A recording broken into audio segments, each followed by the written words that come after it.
छत्रपती शिवरायांच्या पावलांनी पावन झालेला हा लोहगड किल्ला आणि या लोहगड किल्ल्यावर आता नवीनच एक घटना घडलेली आहे. सगळ्यांना ती घटना माहीतच झाली असेल. ती म्हणजे असं की एका होणाऱ्या नवऱ्याला त्याच्या होणाऱ्या पत्नीने धक्का देऊन प्री प्लॅन मर्डर केला आहे. तर केतन अग्रवाल आणि सिया गोयल असं यांचं नाव आहे. हा केतन अग्रवाल 25 वर्षाचा, ही सिया ही 20 वर्षाची तरुणी. तर झालं असं की लग्न ठरलं केतनचं आणि सियाचं, आणि त्याच्यानंतर फेब्रुवारीमध्ये त्यांचा साखरपुडाही झाला. सिया आणि केतन हे एकमेकामध्ये चांगलेच जवळजवळ बिझी दिसत होते. वरून घरचे म्हणत होते त्यांचे कॉल येत आहेत, सगळं व्यवस्थित सुरू आहे. केतन सियाला गिफ्टसुद्धा देत होता बड्डेचे. वेगवेगळ्या पद्धतीनं तो तिला खुश करण्याचा प्रयत्न करत होता. दोघांच्या लग्नासाठी राजस्थान येथे एक विलाही बुक झाला. जवळजवळ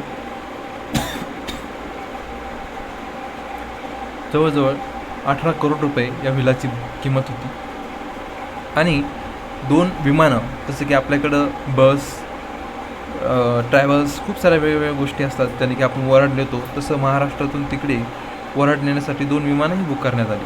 म्हणजे एकदम इलीट क्लासमधले हे लोक. मग झालं काय, का असं मारलं त्या मुलाला, का ढकला दिला? तर झालं असं की ही जी सिया आहे, या सियाने या केतनला लोहगडावर बोलवलं. पहिले फिरायला गेले, त्याच्यानंतर भेटून आले, नॉर्मली तिथे फिरले. त्याच्यानंतर पुन्हा तिने पहिले गेले ते 31 मेला, त्याच्यानंतर ते गेले 4 जूनला. आणि त्यावेळेस 4 जूनला केतन जाऊ शकला नाही. त्याच्यानंतर 14 जूनला सियाने लोहगडावर नेऊन केतनसोबत पाहणी केली, कुठून याला धक्का देईल असं सियाच्या मनात चालू. पण केतनच्या मनात काय की हा व्ह्यू खूप छान दिसतोय, आपण दोघं खूप छान दिसतोय, तो ते समोर वेळ एन्जॉय करण्यासाठी गेलेला. बट सियाच्या मनात दुसरंच काहीतरी. म्हणजे 20 जूनला सियाचा बड्डे होता आणि केतनच्या वडिलांनी 70 रूम्स बुक केल्या होत्या एका ठिकाणी सेलिब्रेट करण्यासाठी. तर ते सेलिब्रेशन हिला मान्य नव्हतं बहुतेक. आणि जनरली काय झालं की ह्या सियाचं फेब्रुवारीच्या पूर्वीपासून, म्हणजे 6 महिन्यापासून हा जो चेतन चौधरी मुलगा आहे त्याच्यासोबत तिच्यावालं अफेअर सुरू होतं. आणि ते अर्थातच केतनला माहीत नव्हतं, म्हणजे हिने तसं मेंटेन केलं होतं. तर झालं असं की 14 जूनला सिया केतनला घेऊन गेली. हा जो चेतन चौधरी आहे त्याचं तर रोल नंतर सांगतो मी तुम्हाला. ही घेऊन गेली त्याला आणि त्याच्यानंतर तिने तिथे त्याला धक्का दिला. आणि गोंधळ काय केला, दांगडू काय केला की केतन पाय घसरून खाली पडला. आणि त्याच्यानंतर पोलिसांनी त्याला आकस्मिक मृत्यूचं एक सर्टिफिकेट देऊन टाकलं की ठीक आहे, आकस्मिक झाला आहे हा, याच्यामध्ये कोणाचा प्लॅन नव्हता.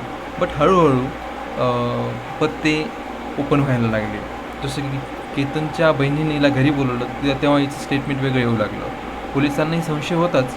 पण ज्या ठिकाणी आपण तिकीट बुक करतो त्या ठिकाणीच एक मुलगा इथे दिसला त्यांना, पोलिसांना, जो की भरूनात, त्यावेळी काही पाऊस पडला नव्हता, भरूनात तो हुडी आणि मास्क घालून आला होता.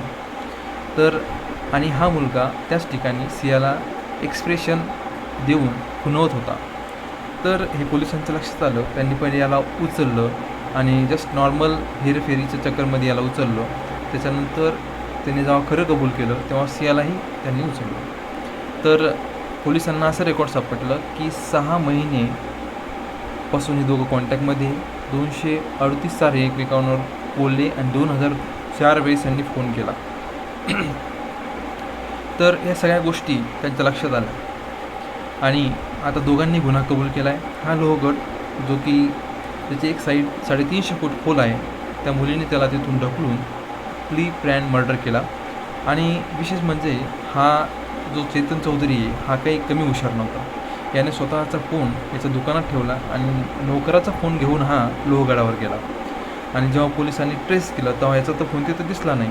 पण पोलिसांनी जेव्हा 18 जून रोजी याच्या फोनवर केलेल्या ज्या लोकांनी कॉल केला त्यांना विचारलं की तुम्ही याच्याशी बोलले होते का? ते म्हणले हा काही बोलला नाही, नोकरच बोलला आम्हाला दिवसभर. म्हणजे सकाळी 7 वाजल्यापासून दुपार संध्याकाळचे 5 वाजेपर्यंत याचं नेट ऑफ होतं त्या दिवशी. त्या पद्धतीने हा एक प्री प्लॅन मर्डर होता. खरं पाहिलं तर भरपूर मूवीजमधले सीन आठवतात तिथं.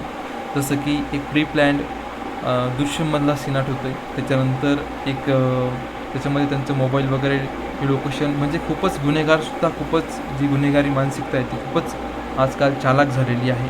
तरी अशा नवीन गोष्टी आहेत ह्या की ज्या की व्हायला नको समाजामध्ये.